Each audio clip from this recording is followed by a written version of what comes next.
just one project just on bioinformatics. After that, I'm out of here. I never managed to escape. He's still my supervisor. I think he's the best supervisor ever. Roast fungi, villain or misunderstood anti-hero? Villain, I think. Python or R? Python. Namaskar and welcome back to Candid with Candidates. It's the show where we go beyond the research and dive into real stories behind PhD journeys without sugarcoating. So now, let's get candid. Rita, welcome to my channel and please introduce yourself. Hello everyone, my name's Rita. I'm a third year PhD student from the RSB ANU, and my PhD project is about fungal genomics, specifically on wheat strut rust fungus. One word to describe your honors year. You know already, traumatic. Hong Kong street food or Aussie brunch? Oh, Hong Kong street food, 100%. What advice would you give to younger version of Rita just beginning her undergrad? Make more friends. Is there something you wish someone had told you when you were just beginning your PhD? Yes, don't be a perfectionist and don't let being perfect become an enemy of being good. Namaskar and welcome back to Candid with Candidates. It's the show where we go beyond the research and dive into real stories behind PhD journeys without sugarcoating. Today, I'm joined by Rita Tam, a PhD candidate at ANU, where she is studying the virulence evolution of wheat stripe rust fungi using bioinformatics. Originally from Hong Kong, Rita moved to Australia in 2017 to start a Bachelor of Genetics at ANU. She developed a strong interest in molecular biology and chemistry, but it was in her third year that she discovered her passion for bioinformatics. Her first major research experience was a semester-long project on wheat stripe rust fungus GWAS, working with Benjamin Schwessinger and Rathjen. This set the stage for an honors year she describes as traumatic. After taking some time to recover by working as a dry lab assistant during the ACT COVID-19 sequencing effort, she returned to research with renewed focus and began her PhD in rust genomics. Beyond her research, Rita is also active as part of the ARC Future Crop Training Center, helping peers with bioinformatics. She is also a council member and webmaster for the Australasian Mycological Society, contributing her coding skill to support fungal research community. From navigating burnout and building resilience to mentoring others and championing fungal science, Rita's story is a mix of grit, curiosity, and growth. So now, let's get candid. Rita, welcome to my channel and please introduce yourself. Hello everyone. Thanks for inviting me on this channel, Divya. My name's Rita. As you said, I'm a third year PhD student from the RSB ANU. And my PhD project is about fungal genomics, specifically on wheat strut rust fungus. And I try to apply different bioinformatic methods to understand its virulence evolution. Good to know more about you, Rita. So, what made you choose Australia and ANU for your undergrad? That's a story that I haven't been telling many people. So, my parents chose Australia for me in the first place. I didn't quite know why. I think that was because they just wanted to send me out somewhere. And Australia was like the cheapest option. And initially I really wanted to be a vet, and I chose, initially I chose University of Melbourne, but I think there was some paperwork problem because of the immigration or the student agents that we had with. They told me to go to ANU instead. So yeah, that's how I came here, because that's probably the only option I can have. And then I started Bachelor of Genetics here. And then yeah, I've been staying along basically on with the flow. Mm-hmm. So was it hard adapting to life here after moving straight from the secondary school? Yes, it is definitely very difficult. So yeah, I didn't have my university entrance exam. Mm-hmm. I didn't have a diploma.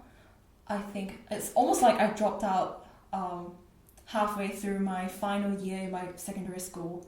So I didn't do a proper exam. I went to Australia. That's why my first year in Canberra was in the ANU college, because I had to study English and also some very basic subjects like calculus, and I had to study biology from scratch basically. So that was the academic side. I didn't find that part particularly challenging. What's the most challenging for me was the social part.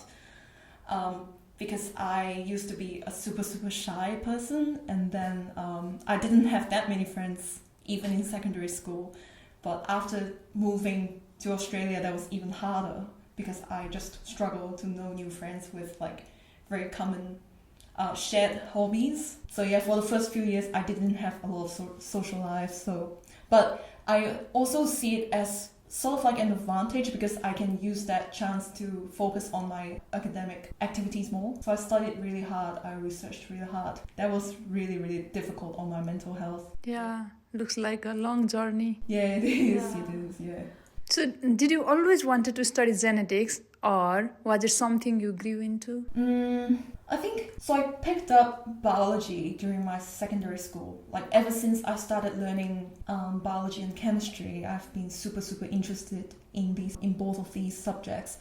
And I really never looked elsewhere. So in Hong Kong, I think most people that studied biology would want to be like a like a doctor or go to medical school. Yeah, like medical stuff. But my mind hasn't really been there all along. But I didn't really know research was an option until I came to ANU, and then I saw that there's a bachelor made for genetics. So I was like, oh, that sounds smart.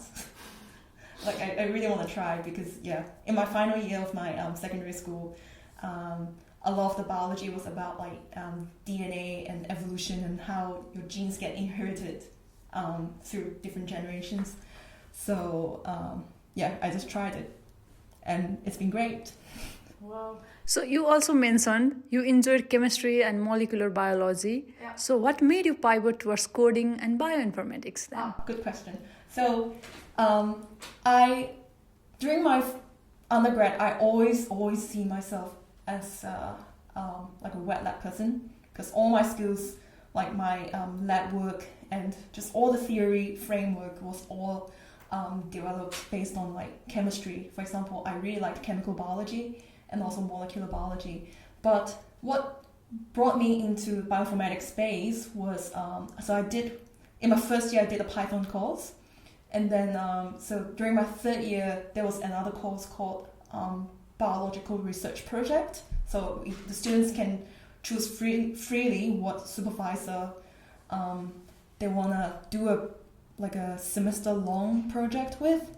So that's also when I first came to know the bioinformatics through the bioinformatics course. So I was like, okay, so I studied Python before and I really want to try to apply the skill. Like I enjoy crafting tools using my own thinking. Like you craft this piece of code and then you apply it onto biological data. And I really like that about it. So I was thinking, why not try just one project just on bioinformatics? After that, I'm out of here, But I never managed to escape. So I'm just joking. I really like bioinformatics. That's how I stayed. Yeah. Okay. So that first Python course was your turning point. That's how it started, right? So what was it like doing your first real bioinformatics project on rust fungus GWAS as an undergrad? Yes.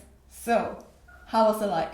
I'm glad you asked that question because it was really challenging because I only learned basic Python when I just started the course, and I've never imagined myself getting into the fungus space. So when I first contacted my supervisor, that was purely because it was the only bioinformatic project that's more applied in the real world setting, like on like a fungal pathogen in the agricultural landscape. So the first time I met my supervisor in the meeting, he asked me if I knew what GWAS is. I said, yes, I know.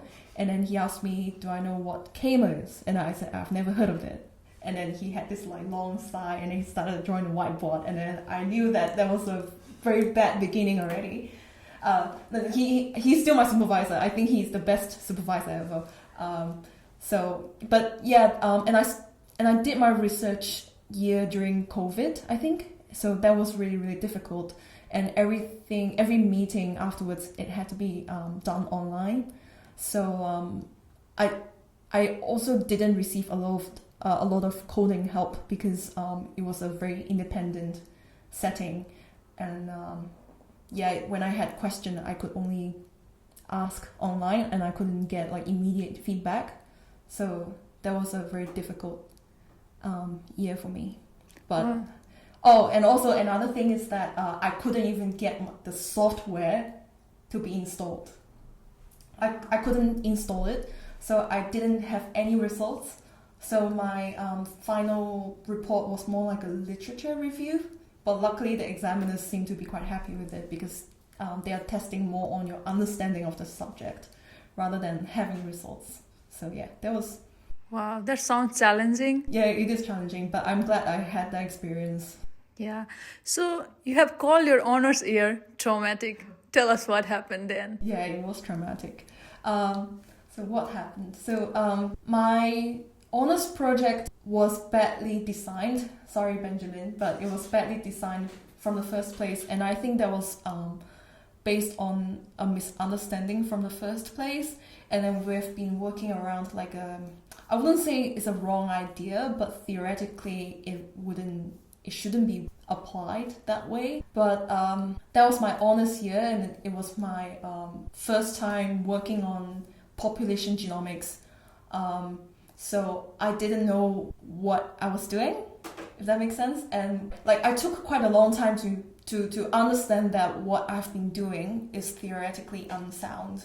And when I first realized that, I wouldn't doubt my supervisors first, right? I would think that was my problem. So that made me question myself a lot, and then my self-worth was really at a really, really low position. And then I had to communicate with my supervisors, and that took them quite some time to accept that. But at least they were convinced. So when I reached to that point, it was already like halfway through. I think more than halfway through actually. So I could only have limited time to restructure my project. So my project ended up being like the first half was more on trying to reproduce someone else's results to like trying to prove some kind of concept. And then the second half was just like a repeated project for my third year project because I could actually get the software installed. So I did it again. And so both worked at the end, which is really good. And I got a PhD out of it. I mean, my PhD offer out of it. So yeah, but it is my worst year ever in my life, and I don't want to go back to it. Okay. So how did that experience affect your confidence or motivation to continue in research? Yeah, that's a good question. So as I said, it took me more than half a year to realize that the idea was theoretically unsound. But first, I didn't question my supervisors. I questioned myself first, and then. But the idea just never sat right in my mind, and I always thought I could never get my honors project done. But yeah, it took me a long time to try to convince my supervisor, and that process was really long and painful because I tried to convince them that it wasn't because of my ability, it's just because the idea came from a wrong place. So that made me realize that we should start to be led by questions, not data. Wow. Okay. So you also mentioned me that you were working in the ACT COVID sequencing team. What was your role? So my role was, I would say just like a helper, like a technician in the wet lab. So that was my only time doing wet lab component during my time here as doing research. So my role was to just doing library prep. So my sequencing team in the RSP in my lab, we would receive samples from the ACT Health, like the COVID samples, which are just cDNA.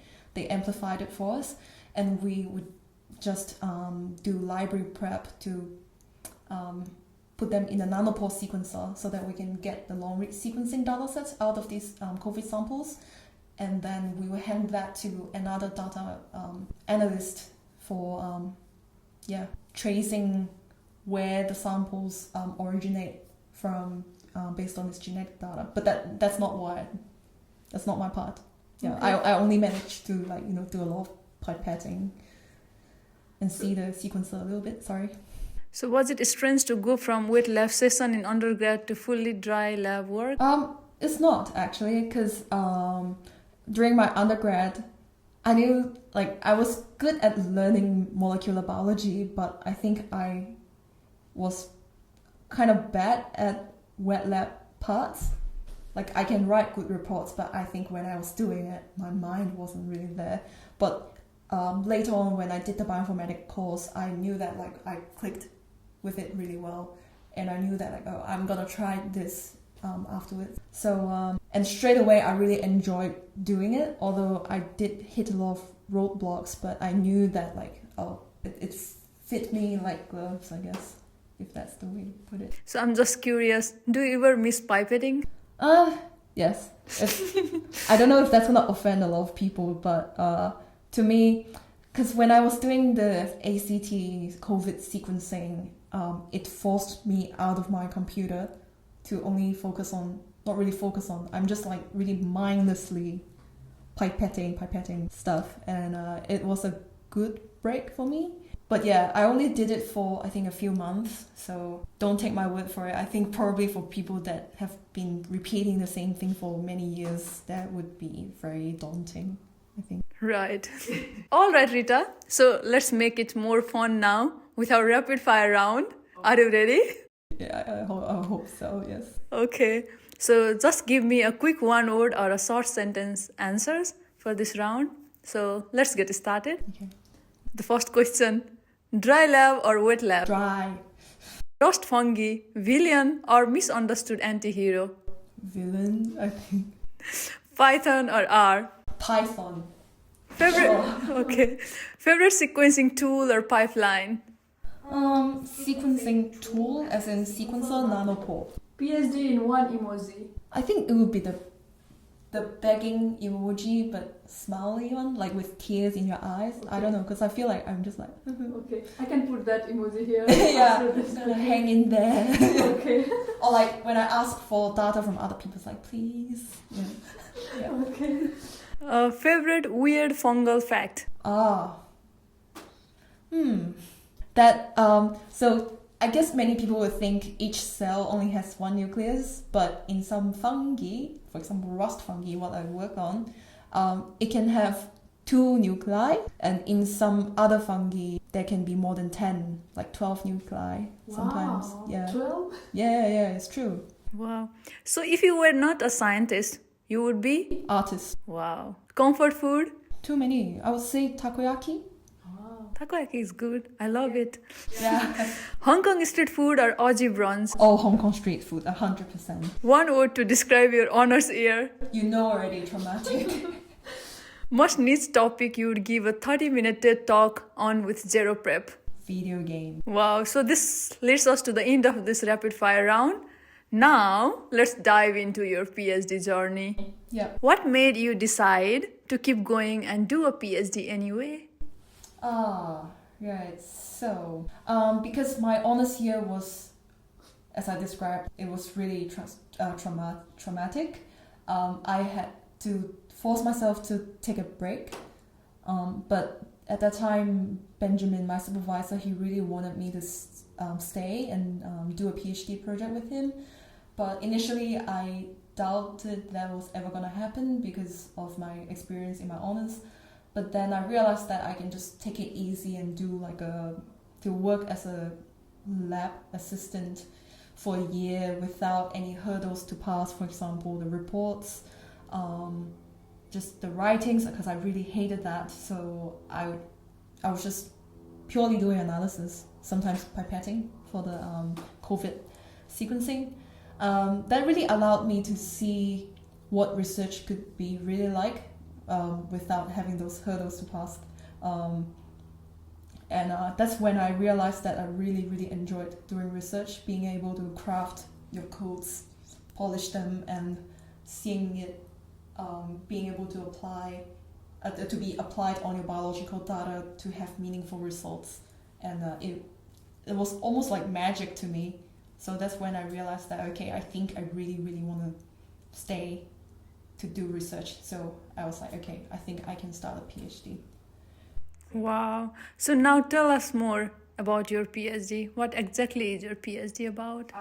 Okay, so my PhD is exactly about investigating virulence evolution of wheat Streptocarpus fungus, which is a fungal pathogen that infects wheat, by applying different bioinformatic tools.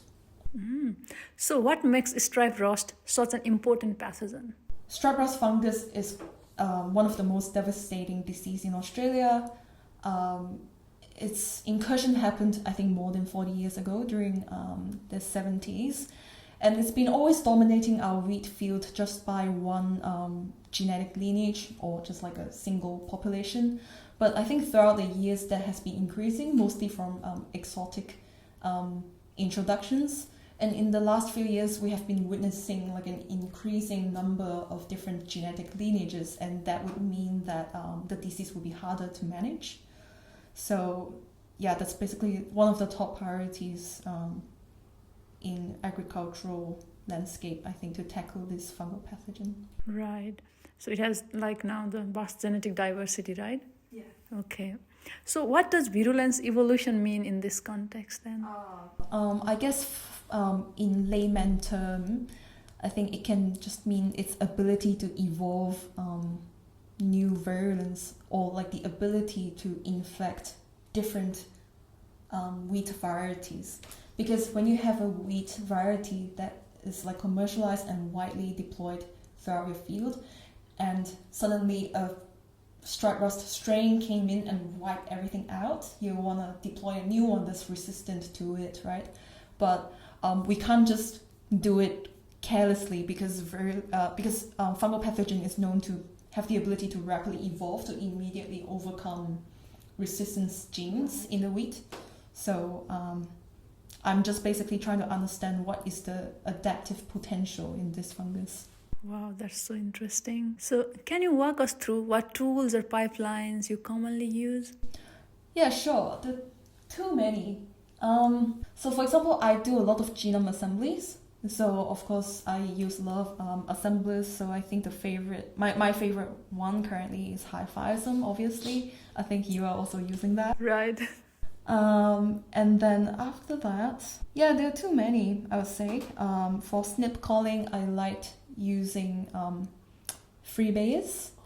And then for structural variant calling, of course, I don't know how to pronounce the name. It's like Syri or Syri, if you're interested to look it up. Yeah, there are a lot of others. Oh yeah, another one is for transposable element identification. That one I strongly recommend Repet pipeline. If you don't know what it is, you can email me or ask me on social media. Yeah, too many to name, but these are the few ones that I have worked a lot with. Wow, so I'll keep the link of your social media down, so if people are curious about those tools, they can reach out to you, right? Yep.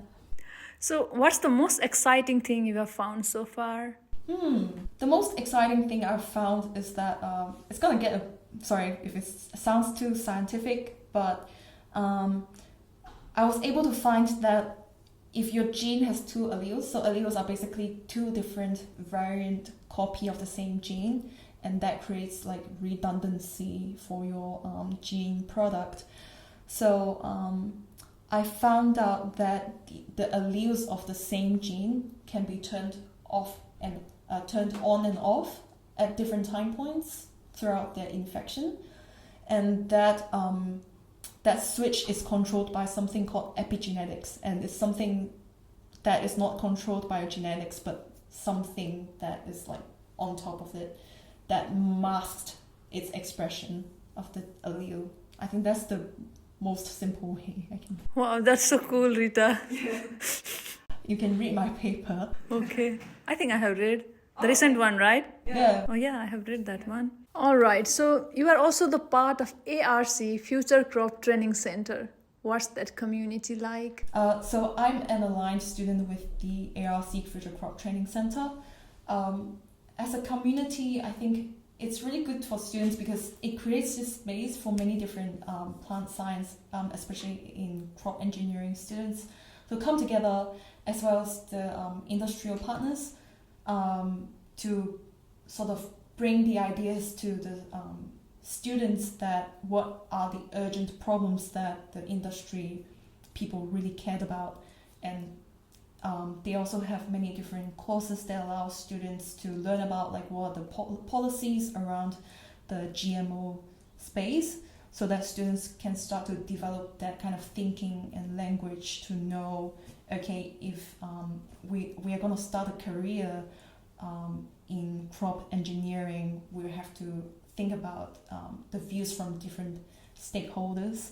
So I think it's a really, really good community for the students involved that, that wanted to continue in just the GMO stuff. So you have been supporting other friends with bioinformatics, right? So do you enjoy that teaching, mentoring aspect? I don't really mentor that much. I do enjoy teaching bioinformatics. I have supervised, I think, 4 or 5 students so far throughout my PhD. I really enjoyed teaching, although it was a little bit difficult because most of our students come into our lab without much coding background.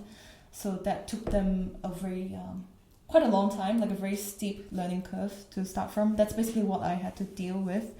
For the mentoring part, I didn't do much mentoring, but I guess I did talk to the students a little bit like when they were struggling, and I suppose that's when I served a bit of that mentoring role, and I did enjoy that. It's good to, sometimes I can see myself through them, if that makes sense. Okay, and I should also mention, thank you Rita for your advice on genome assembly last time. Oh yeah, no worries. So, as a council member and webmaster of Australasian Mycological Society, what kind of work do you do? It's not much actually. So I'm just a webmaster, also like a non-voting council member. So my work just revolves around like just developing their website. I made a new homepage. You should check it out. I really liked it. I collected the photos from different mycologists and my mushroom passionate friends. So yeah, I make the website, and also when there are monthly seminars going on, I help them advertise the talk on the website. Yeah, I think in the future I might be involved in running their social media as well, but right now it's just mostly the website. Okay, that's nice. So now tell us about how do you balance coding, research, and your mentoring or teaching work? How do I balance between them? So for coding, I guess I can stop anytime to do other stuff. To me, research only comes in when I finish coding, because I need to finish coding to generate some results for me to research on them. What I struggle the most would be between coding or research and reading papers, because I can just code for the whole day without stopping. It's not like wet lab. I will have waiting time. I can just code the whole day, realizing that I didn't have time to read papers. So I really had to struggle to squeeze time in my just like a normal day to pick up some papers. And regarding the teaching, I don't find that part particularly difficult. I just need to schedule it, and when it happens, I will just go for it, or I will just have students drop in and I'll answer the questions. So that's all fine for me. Wow. So do you feel supported in your academic journey? Yes, I definitely do feel supported. Most of the time. I am very, very lucky to have my main supervisor that is like quite proficient in bioinformatics, and he's extremely knowledgeable in evolutionary biology. So I had a lot of ideas from him, and I was able to work around it. And when something doesn't work, usually he would provide really reasonable and actionable solutions, which is really, really nice. I said most of the time because recently I've been working in a new field called Genomics, and that was the part that would be the part that my supervisor isn't so familiar with. So that's when I start to struggle with finding, like, how to say, help. Yeah. Yeah, Rita, having a supportive supervisor in PhD is really a blessing. So, Rita, what are your coping mechanisms for burnout or mental fatigue? That's a good question. So, I would say if you're asking the me from maybe a year ago, I would be the worst person to ask these questions to, because I didn't really take my burnouts and mental fatigue seriously. I just kind of absorbed and internalized it until I had a really, really long holiday, and that's when I started to realize that there are more things to research life. There's family, there's friends, there's my pet, and I realized that how long I hadn't been spending time on my hobbies, like things that I truly loved. After that holiday, I started to treat my burnouts more seriously, and that really did help prevent me from having too much breakdowns. And also, the coping mechanism would be to just take more breaks and don't do work on weekend. Although I'm doing something today, but I'm a final year PhD. That's I accepted that reality. But yeah, in my last year, I've been like taking regular breaks, using my weekend, and it's been helping me a lot. Like I feel like I can keep going. That's right. There is life beyond PhD too. Yes, so there's life break in PhD and life beyond PhD. Right, that's right. So, if you could go back in time to 2017, what advice would you give to younger version of Rita just beginning her undergrad? Oh, make more friends. Because I really, I had very, very little socializing during my undergrad. And as I said, I think it is because of that I was able to study a lot harder and potentially getting like a research project and getting into honors. I don't think it would be possible if I didn't do that, because just to get to that point in my academic performance was already very difficult without socializing. But that did take a very, very heavy toll on me mentally. So yeah, I would say do go out and make more friends and enjoy life. Yeah, I think that advice will be helpful to the people who will be having similar path like yours. So Rita, is there something you wish someone had told you when you were just beginning your PhD? Yes, don't be a perfectionist and don't let being perfect become an enemy of being good. Wow, that's a great advice, I guess. So how do you define success for yourself? Do you see it in academia, industry, or elsewhere? I would think very, very likely I would still go for academia. I don't see myself anywhere else.